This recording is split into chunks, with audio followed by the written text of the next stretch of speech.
PA లాంటి వాళ్ళు అంటే ఏ స్థాయిలో ఉంటాయి వాళ్ళకి పరిచయాలు పలుకుబడులు ఈ ఆఫ్టర్ ఆల్ ఓ రకంగా చెప్పాలంటే. కాబట్టి ఇక్కడ దాన్ని ఏమంటారంటే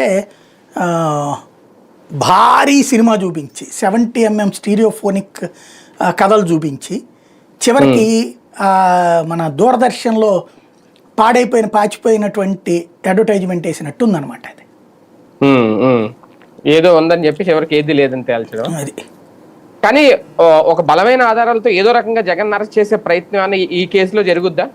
ఈ కేసులో నేను అనుకోవడం అయితే చంద్రబాబు గారు మొన్న క్యాబినెట్లో అన్నారు మాట్లాడద్దన్నారు అనగానే అంతకుముందు ఎందుకు మాట్లాడలేదన్నారు, మొన్నటిసారి ఎందుకు మాట్లాడుతున్నారు అన్నారు. అప్పుడే డౌట్ వచ్చింది. ఆయనకి అవగాహన ఉంటుంది కదా, సుదీర్ఘకాలం చేసి ఉన్నారు, ప్లస్ డిపార్ట్మెంట్ ఫీడ్బ్యాక్ ఉంటుంది కదా. ఇక్కడ దీంట్లో నేను చెప్పినట్టు వెరీ సింపుల్, జగన్ని లోపలేసేయగలిగినటువంటి ఆధారాల్ని సమకూర్చుకుని తీసుకెళ్లి గవర్నర్ను ఒప్పించాలి. అదేంటి చంద్రబాబుకు మరి గవర్నర్ పర్మిషన్ తీసుకోలేదు కదా అని వెంటనే వస్తుంది.